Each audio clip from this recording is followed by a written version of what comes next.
आओ महाराज, बड़ी द्वारिकाधीश। आपका स्नेह है, कोई ना कोई महापुरुष आप तो जब कोई कहता है कि हनुमान किला सब हमारे घर के ये हो करुणा में। अपने महापुरुष फोन करते हमारी 14 साल में तो होती है के लिए। हाँ, श्री जी को बहुत अच्छा विराजो महाराज जी बैठे। हाँ, धन्यवाद। मोनिका जी, राधे राधे। श्री हरिवंश। प्रणाम महाराज जी। श्री हरिवंश। महाराज जी, मैं मरने से बहुत डरती हूँ। मैं डेड बॉडी को भी नहीं देख सकती, क्योंकि ऐसा करने से मुझे डिप्रेशन हो जाता है। मुझे ऐसा लगता है कि मैं भी मरने मरना वाली तो हूँ। पड़ेगा सखी, मरना तो पड़ेगा, चाहे डरो चाहे न डरो। एक गति है, जैसे एक कभी आप अपने को बच्चा रूप में देखा, फिर आप यौवन हुई, अब धीरे धीरे अवस्था ढल रही है, तो अगली जो अवस्था आने वाली है, जरा अवस्था, वृद्धावस्था, उसके बाद जो अवस्था आती है वो क्रम है, उसका नाम है मृत्यु अवस्था। अच्छा, ये अवस्था किसी अवस्थाओं को लेकर के नहीं रुकती कि अभी जवान है तो आएगी नहीं, जवान में भी आ जाएगी मृत्यु अवस्था, गर्भ में भी आ जाएगी, बाहर आ जाए। इसी डर से मुक्त करने के लिए सत्संग होता है, इसी डर से मुक्त करने के लिए। ये कपड़ा हमारा है, और अगर हम इससे आसक्ति कर लें और दूसरे कपड़ा खरीदने की ताकत ना हो, तो अब इसमें जरा भी आप ऐसे भी करेंगे तो छाती पे लगेगा। और अगर हमारे पास व्यवस्था है कि ऐसे मैं हजारों खरीद लूंगा, तो आप फाड़ भी दें तो कोई फर्क नहीं पड़ेगा, धन है ना हमारे पास। ये शरीर में इतनी आसक्ति हो गई, और धन है नहीं हमारे पास, नाम रूपी धन, परम धन राधा नाम, कृष्ण नाम, राम नाम, हरि नाम। अगर ये नाम रूपी धन है और भाव देह मिल जाए, तो जीते जी मृत्यु को स्वीकार करना हमारे लिए महोत्सव हो जाएगा, डर खत्म हो जाएगा। इसी डर से बचने के लिए जो शभीत आवा सरनाई रखियो ताई, भगवान कहते उसे प्राण के समान। तो चलो निर्भय भगवान का आश्रय लो, मृत्यु तुम्हें भयभीत नहीं कर पाएगी। अगर राधा नाम का आश्रय ले लो, श्री जी के, प्रिया प्रीतम के, हरि के चरणों का आश्रय ले लो, तो मृत्यु तुमसे भयभीत हो जाएगी। जो सारे जगत को भयभीत करती है, वो मृत्यु भयभीत जैसे है। आपको सुना है, मैं सच में भयभीत जो थी ना, तो आप बहुत कम हो गया। हाँ, कम नहीं, मिटा दो, नाम जप करो। बिना नाम जप के भय नहीं। आप क्या समझते हो, बड़े बड़े अंग रक्षक बलवान खड़े हो आपके पास, तो आप क्या समझते हो आप निर्भय हो जाओगे? नहीं, कोई भी नहीं है। हरि शरणम हरि, निर्भय कोई बाल बांका नहीं कर सकता। और अगर भगवान से विमुख है जीव, तो पता नहीं कौन अंग रक्षक है कि अंग भक्षक है, पता नहीं चलेगा। कब दिमाग में क्या सवार हो जाए किसके, वही राधे श्याम। भगवान की लीला, जो हम अपना समझते हैं उसी में काल बैठ सकता है, उसी की बुद्धि से हमारा नाश करा सकता है। एक सामर्थ्यशाली भगवान हरि शरणम हरीश, वो ही बचा सकते हैं। ये भय सबको व्याप्ता है सखी, आपको ही नहीं, कोई ऐसा नहीं है, कोई ऐसा नहीं है। एक चींटी भी है ना, ऐसे अंगुली करो तो वो भयभीत होकर भाग पड़ेगी। कोई भी नहीं जो मृत्यु से, ब्रह्मा भी डरते हैं क्योंकि उनकी भी एक सीमित आयु है। अगर निडर है कोई, अभय कोई है, तो शरणागत अभय विरद पतित पावन बाने। जिनका बाना है पतित पावन, और आए हुए शरणागत को अभय दे देते हैं। उन भगवान की शरण, उन प्रियाजू की शरण के सिवा कोई ऐसी जगह नहीं जहां भय ना हो। और भगवान की शरण में हो तो कोई ऐसी जगह नहीं जहां भगवान मेरे ना हो। तो जब मेरे अपने भगवान है, बोले देखो बहुत यहाँ चेकिंग हो रही, यहाँ तो बड़े बड़े बंदूक, डरो मत। बोले जिनका है सब वैभव ना, तो अपने हैं, फिर कोई अनंत ब्रह्मांड मेरे मालिक के, वो मेरा यार है, वो मेरा दिलवर है, वो मेरा प्रीतम है, वो मेरा साहब है। आप क्या परेशानी, चलो जिधर चलो, और आप अनुभव करोगे। अगर सच्चाई है आपके हृदय में वास्तविक, तो आपको दिखाई देगा मेरे प्यारे का इशारा, हर जगह दिखाए। अपने लोग तो बाबा जी कदम कदम पे उन्हीं का सहारा, उन्हीं का अनुभव होता है। कदम कदम पे देखा है उनका दुलार, उनका प्यार, और उनकी डांट देखी। अगर किसी ने डांटा है तो लौट के चिंतन किया है कि क्यों डांटा है इसने, तब आया मेरे प्रभु ने डांटा है, देखो कुछ कमी है क्या, हाँ ये कमी है, इसको सुधारो, इसीलिए प्रभु डांट रहे हैं। विविध रूपों में मेरे प्रभु मुझे दुलार देते हैं, मुझे डांटते हैं, मुझे सही मार्ग में चलाते हैं, मुझे ऊपर उठाते हैं, करते वो सब आप हैं, और जयकार अपने भक्ति की करवाते हैं। है करे करावे आप सब, और जनई बढ़ाई दे, भक्त को बढ़ाई देते हो, करते आप सब कुछ है। तो भयभीत होने की जरूरत नहीं, हरिशरणम, भगवान की शरण होने की जरूरत है जी। अमन शर्मा जी राजस्थान से। राधे राधे महाराज जी, आपके चरणों में कोटि कोटि प्रणाम। महाराज जी, रामचरित मानस में भगवान हनुमान जी के चरित्र में वर्णन आता है कि हनुमान जी महाबलवान, ज्ञानियों में अग्रगण्य, अष्ट सिद्धि नव निधियों से युक्त होने के बाद भी बेहद विनम्र थे और वो अपनी सभी शक्तियों में सफलताओं का श्रेय भगवान श्री राम जी को ही देते थे। महाराज जी, वर्तमान समय में व्यक्ति को थोड़ा सा पद सम्मान होने पर भी अभिमान होने लगता है। अतः महाराज जी मार्गदर्शन करें कि अभिमान वही रहित कैसे अभिमान रखें? होगा जिसको राम जी का दासत्व नहीं प्राप्त है ना बच्चा। हाँ, जो दैन्यता हनुमान जी में है वही राम जी के हर दास में होगी जो उस कोटि से समर्पित होगा। तनुवांग मनोभीर अमलई सोहम तवैवाश्रिता, जो शरीर से, मन से, वाणी से भगवान के चरणों के दासत्व को प्राप्त है, उसमें कभी अहम जागृत नहीं हो सकता। अहंकार ये मलिन अंतःकरण में जागृत होता है। मलिन अंतःकरण उसे कहते हैं जो देह भाव में होता है। हनुमान जी महाराज भगवत दासत्व के भाव के आचार्य हैं। उनकी दैन्यता तो उनकी कृपा से ही आएगी। यही दरबार दीन को आदर रीत सदा चली आई। तो अब जो सत्संग से बिलग हैं, भले शास्त्र ज्ञान है लेकिन साधु संग नहीं है, जो भगवत प्रेमी महात्मा है, तो दैन्यता नहीं आएगी। फिर संसारी आदमी जो पद प्रतिष्ठा में है, इनका तो कहना ही क्या है। अरे विद्वान पुरुष, ज्ञानी पुरुष यदि भगवत प्रेमी महात्मा का सानिध्य नहीं है तो अहंकार गलित नहीं हो सकता। तपस्या का अहंकार होता है, साधना का अहंकार। ये तो विषयी संसार के पदों का अभिमान, ये तो बहुत साधारण बात है। एक बार महाप्रभु चैतन्य देव जी कीर्तन करते हुए जगत मंगल कर रहे थे, तो एक महात्मा भारत की समस्त नदियों की परिक्रमा किए और केवल दूध या फल का आहार लेते थे। तो बहुत तपस्या होती, जितेंद्रियता। भारत की नदियों की परिक्रमा कोई ऐसे बिना वीतराग वो ये थोड़ी हो सकता है। महान वैराग्यवान होगा तभी कष्ट सहते हुए। तो उन्होंने मन में सोचा कि जब मैं महाप्रभु के कीर्तन में जाऊंगा तो हमारा बड़ा आदर होगा कि देखो मैं तो भारत की नदियों की परिक्रमा किए हूं। ऐसा जो ही कीर्तन में गए तो महाप्रभु का कीर्तन रुक गया और उनका कौन ऐसा आ गया जिसके आने से मेरे हृदय का प्रेम सूख रहा है, निकालो बाहर। तो वही महात्मा आए थे, उनको निकाल दिया गया। जो ही बाहर किए गए तो उनको रोना आया कि प्रभु आप तो करुणामय हो, आपका अवतार ही हुआ है मुझ जैसे पतितों को पावन करने के लिए। महाप्रभु स्वयं दौड़ गए, उनको हृदय से लगा लिया और कीर्तन में सम्मिलित कर लिया। हमारी बात समझे। थोड़ा सा भी साधना का भी अहंकार हमारे प्रभु को पसंद नहीं है। हनुमान जी तो ज्ञान समुद्र है, भगवान शंकर ही तो हनुमान जी बने हुए हैं।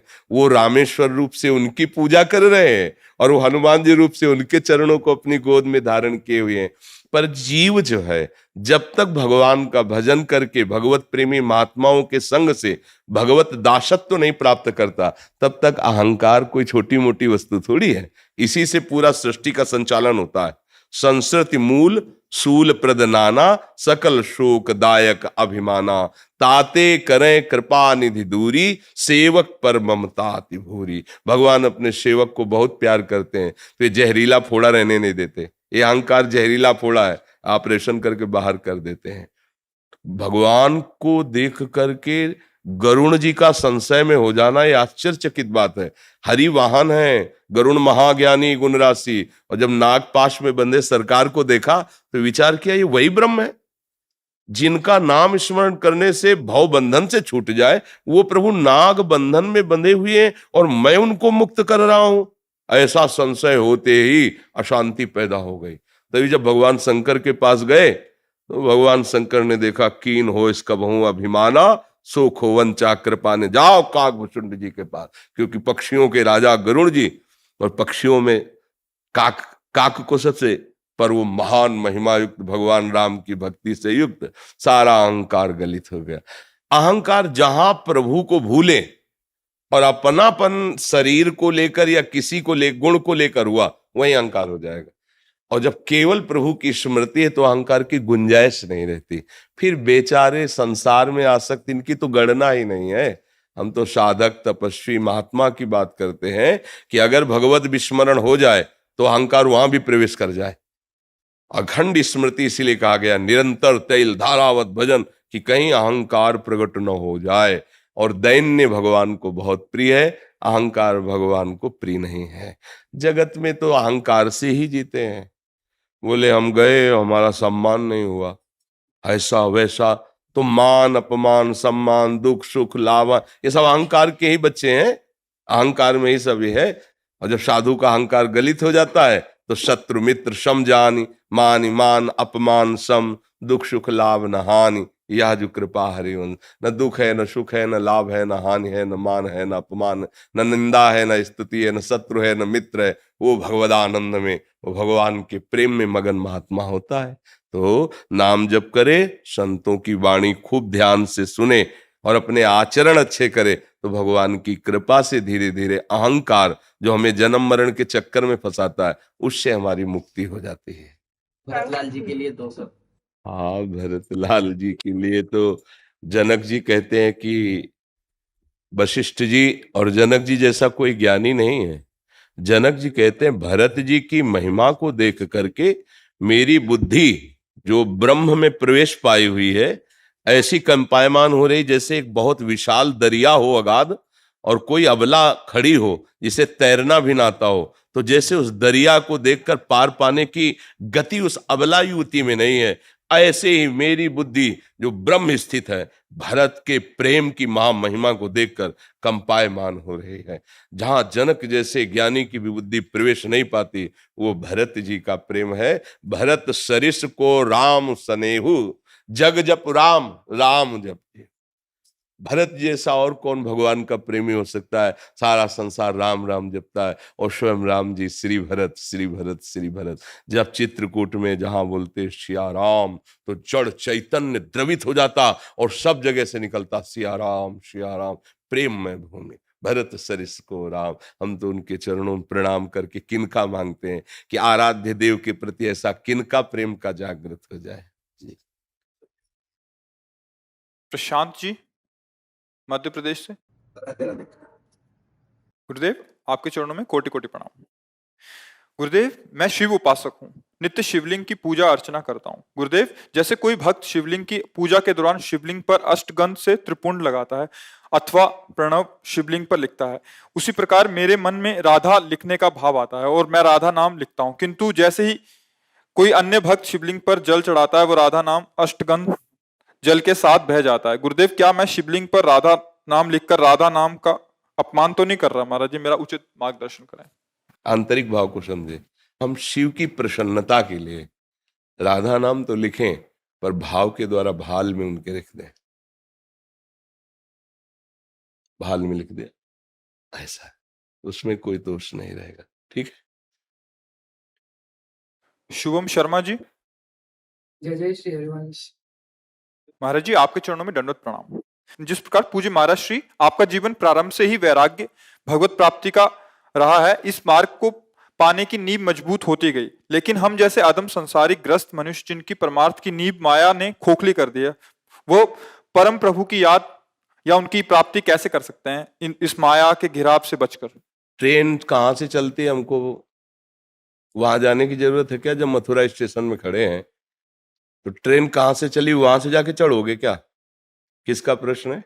तो समझिए आप, अगर ट्रेन मथुरा आ गई है और हमें जाना है जहां, तो कहाँ से चली मैं उसकी खोज नहीं करता हूँ, वहीं हम सवार हो जाते हैं जहां से हमें ट्रेन मिलती है। समझ रहे ना?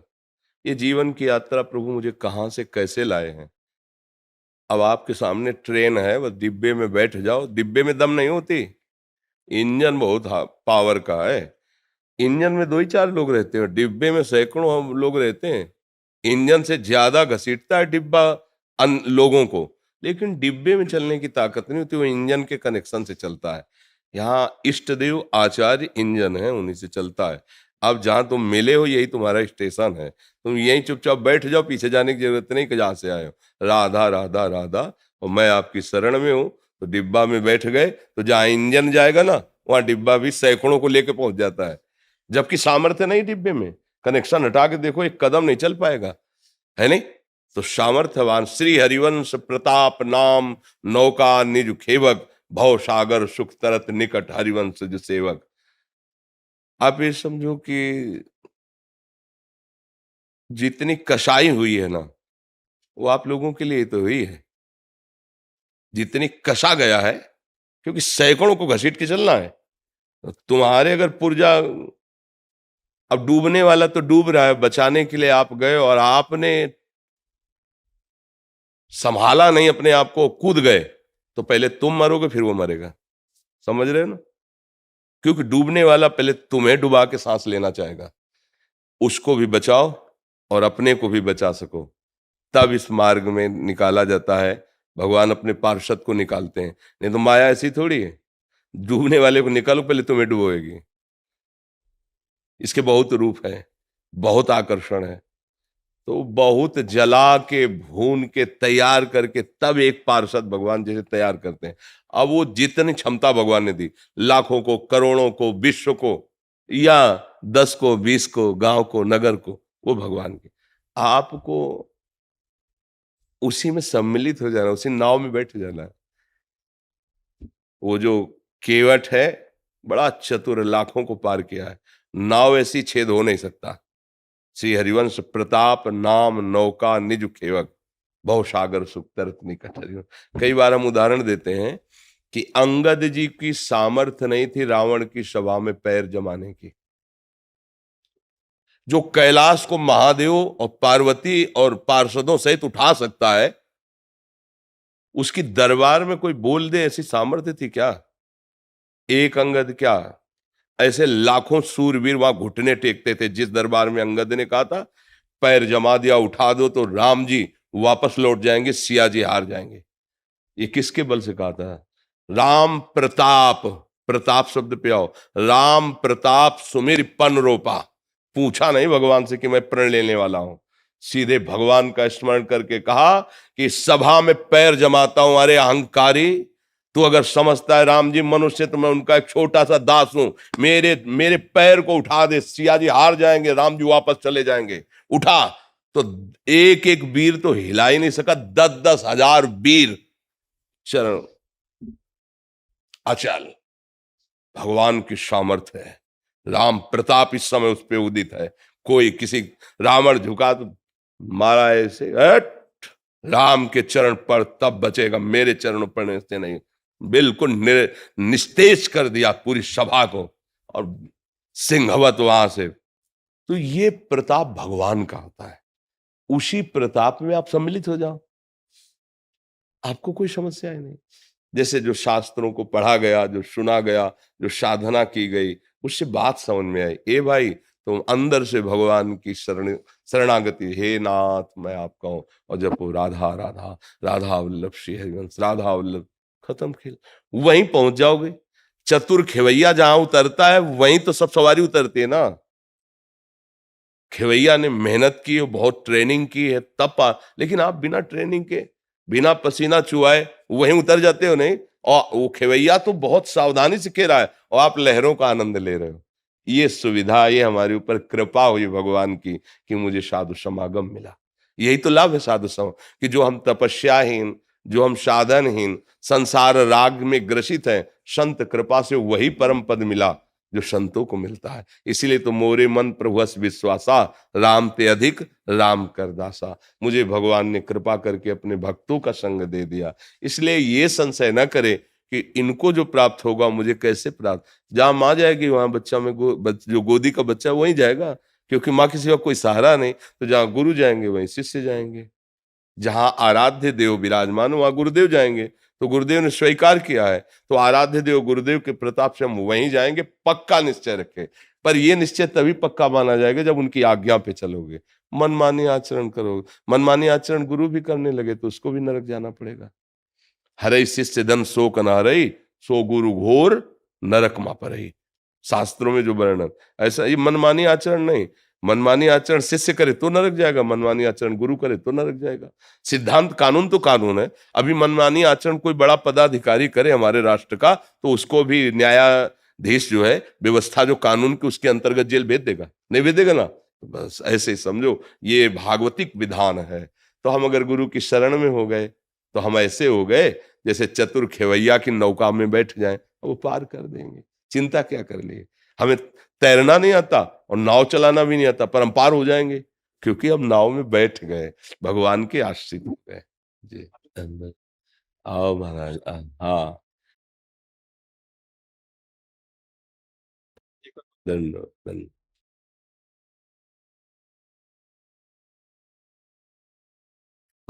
बड़ी कृपा कर प्रेस दर्शन आपका मिलता है।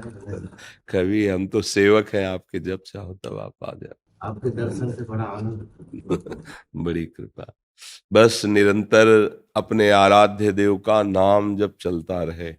भगवान की त्रिगुणात्मिका माया बड़ी भ्रम पैदा करने वाली है, और भगवान का नाम उसी भ्रम का नाश करता है। अगर नाम जप नहीं चलेगा तो भ्रम में हमारे से चूक हो सकती है। हाँ, भ्रम क्या है? इंद्रियों के भोगों में सुख मानना, इंद्रियजन्य भोगों में सुख बुद्धि कर लेना, ये भ्रम है। भगवान के नाम रूप लीला धाम में परम सुख है, यही सत्य वस्तु है। अपना स्वरूप भगवान का अंश, सुख राशि, उसी में परम सुख विराजमान है। हम भगवान के अंश हैं। तो इस बात का बोध करने के लिए और भ्रम से बचने के लिए निरंतर नाम का पहरा चाहिए। नहीं, नाम पाहरू दिवस निश ध्यान। तो शियाजू कैसे लंकापुरी में रह रही, हनुमान जी महाराज बता रहे हैं, नाम पाहरू दिवस। तो ये संपूर्ण संसार त्रिगुणात्मिका माया के अहम से स्फुरित हो रहा है। मानो हमको जैसे लंका में वास मिल गया हो। काम क्रोध लोभ मोह मद मत्सर सब अंदर बैठे हुए हैं। अहंकार अपनी रौब दिखा रहा है। अब मुझे अहंकार अपने अधीन करना चाहता है, तो कैसे बच सकते हैं? नाम पाहरू दिवस निशि, ध्यान तुम्हार, हर समय भगवान का स्मरण करते, नाम जब। अपने तो भगवान के दास हैं, अपना तो एक ही कार्य है, भगवद स्मरण परायण रहना। धन्यवाद धन्यवाद। बड़ी कृपा संत, बड़ी बड़ी। महाराज जी, क्रोधी मन को कैसे शांत करूं? क्रोध का मूल काम है। क्रोध की स्वयं की सत्ता नहीं। कामा संजायते क्रोधा, क्रोधा स्मृति विभ्रमा, स्मृति भ्रंशात बुद्धिनाशो, बुद्धिनाशात प्रणश्यति। पहली बात ये कि आजकल अपने लोग ऐसे आचरण करते हैं जिससे हमारी क्षमता शारीरिक और बौद्धिक दोनों नष्ट हो रही। खान पान और ब्रह्मचर्यहीनता, जो दृष्टि में ही नहीं देखा जा रहा, उस पर सुधार ही नहीं किया जा सकता। क्योंकि छोटे छोटे बच्चों के पास मोबाइल है, छोटे छोटे बच्चे गंदी हरकतें करके अपने को नष्ट कर रहे हैं। अब कैसे, जब नींव ही खराब है तो हम महल की बात कैसे कर सकते हैं कि बहुत बढ़िया बिल्डिंग बन सकती है? अगर संयम से रहा जाए, गृहस्थ भी ब्याह भी हो जाए तो भी संयम से रहा जाए, खान पान पवित्र किया जाए और प्रभु का नाम जप किया जाए, तो हमारी निर्णायक गलत है। हमें क्रोध कब आता है? जब हमारे निगेटिव प्रतिकूल कोई बात होती है। मतलब पॉजिटिव अनुकूल में कभी क्रोध आया है क्या? आप देखो, आ ही नहीं सकता। जब हमारे कोई विचार पॉजिटिव हो, अनुकूल, व्यवस्थित, तो फिर हमें क्रोध आएगा ही नहीं। तो जिसको हमने प्रतिकूल और निगेटिव माना है, उसका निर्णय करने वाली अगर हमारी बुद्धि ठीक हो तो हम अपने आप को बचा लेंगे और सामने वाले को भी बचा देंगे। पर वो बुद्धि इतनी अपवित्र हो गई, असमर्थ हो गई, कोई ठीक निर्णय नहीं कर पा रहे, तो फिर हमें गुस्सा आ जाते हैं, लड़ाई लड़ते हैं, या मन से उसका अनिष्ट सोचने लगते हैं। हर तरह से हमारी भी हानि है, उसकी भी हानि है।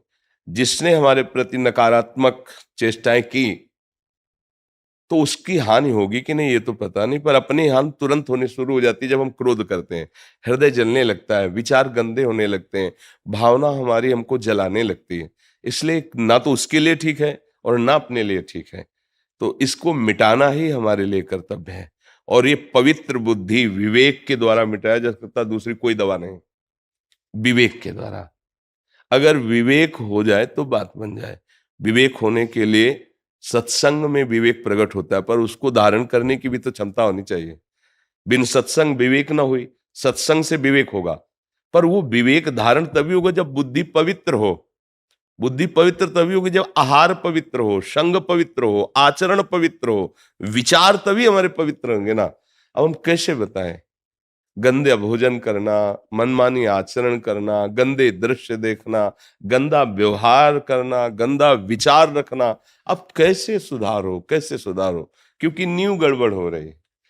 अपने जितनी भी नई पीढ़ी है वो गंदे नशों में जा रही है, गंदे आचरणों में जा रही है, गंदे व्यवहारों में जा रही है।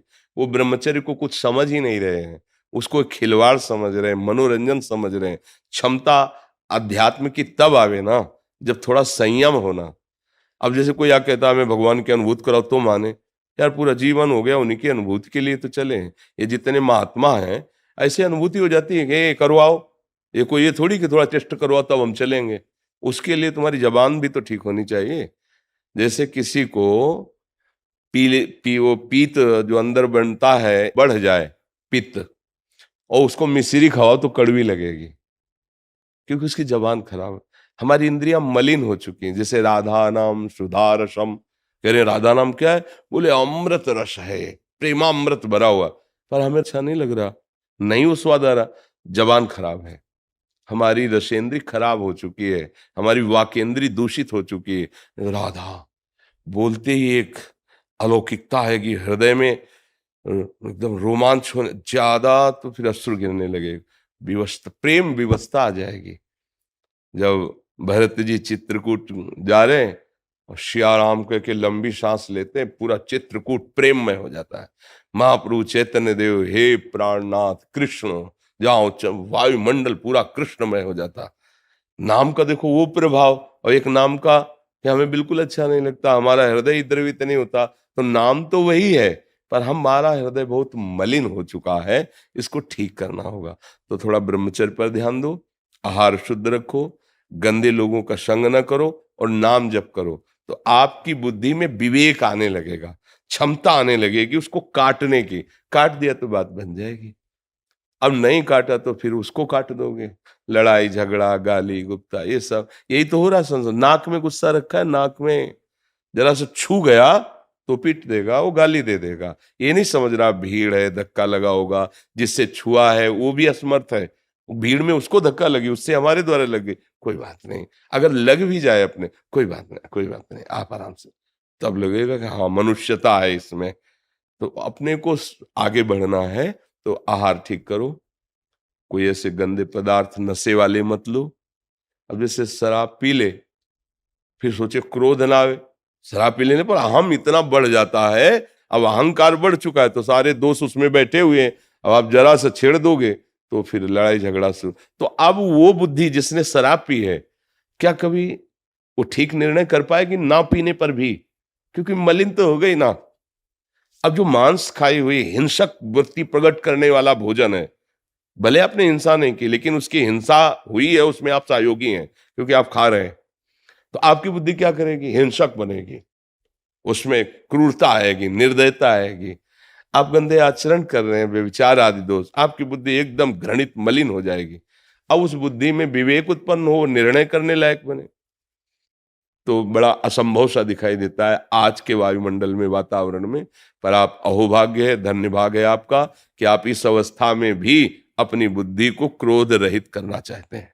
तो नाम जप करो, अच्छा आहार करो, और जब कभी कोई क्रोध दिलाने वाली बात आवे तो निश्चित समझो आपके किसी पाप का नाश करने के लिए वो भगवान लीला रचे। चुपचाप बचा के निकल जाओ, अपने को भी और सामने वाले को भी।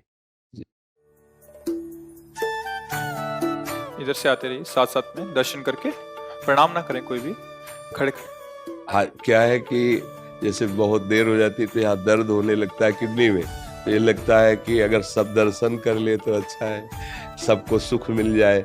अब जैसे 250-300 लोग अगर सब प्रणाम करेंगे तो 1 घंटा लगेगा। हमारा क्या है कि किडनी रोग ग्रसित शरीर है ना, तो लगता है सब ऐसे दर्शन दे दें, दर्शन ले लें। क्या है कि हमारे पास जगह नहीं है। अब देखो इतने में एकांतिक होता है, अब इतने अगर ऐसी जगह कहीं हो कि 100, 200, 300 लोग बैठ जाएं, तो हम सबके बीच में बैठ के 5-5 मिनट अगर समय देना, तो अब हमें कष्ट होता है कि 1 घंटा से व्यक्ति खड़ा है दर्शन के लिए, अब वो 1 मिनट भी खड़ा नहीं सामने हो पाता, और उसको हम कहते हैं जाओ, क्योंकि हमारी एक तो रोग की अव्यवस्था। अब इतने लोग हैं, अब क्या करें? और आप जिस श्रद्धा से खड़े हैं, आप जैसे सुबह आप देखते हैं कितनी अपार भीड़ होती है, ये श्रद्धा है, ये पैसे से नहीं होगी। अब पैसे से ये होती व्यवस्था कि भाई एसी रूम लग, सब बैठे हो व्यवस्थित हो। हमें लगता है कि अगर हम 1 मिनट भी मिल लें आपसे, आप हमारी बात मान ले, तो 1 मिनट में आपका कल्याण हो जाएगा, क्योंकि सत्य वस्तु के लिए ज्यादा समय की जरूरत नहीं होती। और अगर नाटक होने लगे तो फिर आपको हम सुविधा दें, खूब मिठाई भी दें, तो होगा क्या 6 घंटे में मिठाई सोच बदल जाएगी, सोच के रूप में, और आपकी बुद्धि में कोई फर्क नहीं पड़ेगा। तो हमें लगता है जैसे आप लोग भीड़ में इतना कष्ट सहते हैं, अगर एक बार दृष्टि मिल जाए, हमारी एक बात मान लो, तो आपको सच्ची बात कहते हैं, परम कल्याण हो जाएगा। तो इसलिए हमें लगता है कि जैसे हमें लगता है अंदर कष्ट होता है, जैसे आप प्रणाम करें, उनका प्रणाम मत कीजिए, आप केवल देख लीजिए, चलिए। तो आपको हुआ कि नहीं हुआ, मुझे हुआ कि आप घंटों से खड़े हैं, 1 मिनट तो मुझे रुकने दीजिए, पर अब क्या करें, समस्या, और भगवान ने लीला और कर दी, दोनों किडनी फेल कर दी।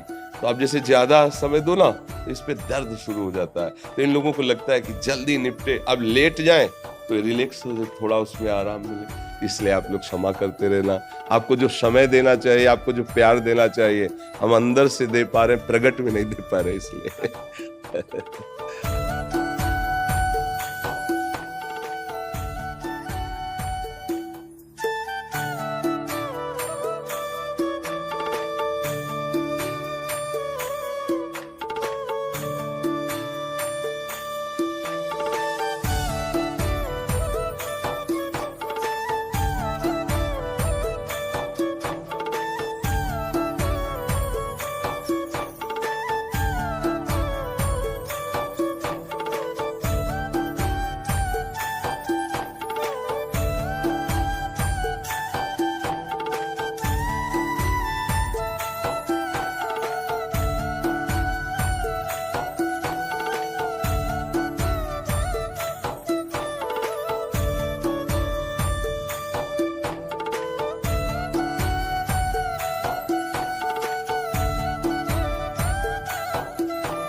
श्री हरिवंश। आप कैसे हो? कृपा है आपकी। आप ठीक हो? आप ठीक। श्री हरि राधे राधे। राधे राधे। धन्यवाद धन्यवाद।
महाराज जी, एक जीवन का असली लक्ष्य क्या है?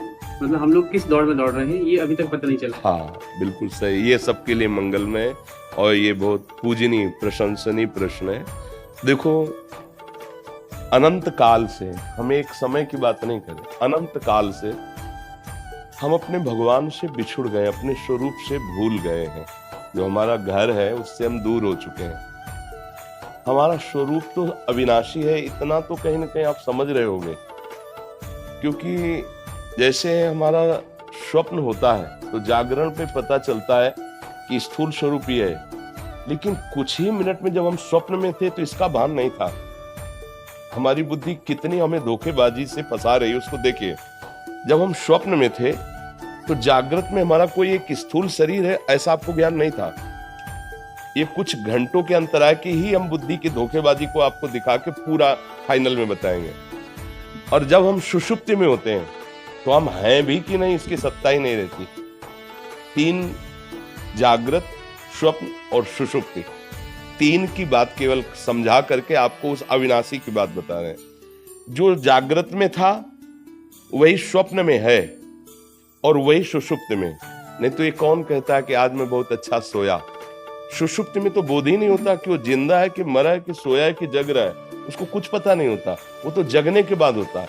तो इसका मतलब स्वप्न में स्थूल शरीर का बाद हो गया, स्थूल शरीर है इसका भ्रम नष्ट हो गया। जब हम सुषुप्ति में गए तो सूक्ष्म शरीर जो स्वप्न में था वो भी बाधित हो गया।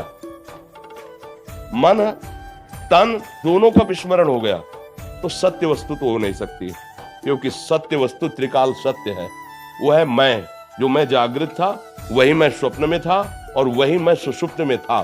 तो जो मैं तत्व है जिसे हम ईश्वर अंश कहते हैं, वो इस देह को अपना मैं मान करके और इस जगत को सत्य मानकर वो फंसता चला गया।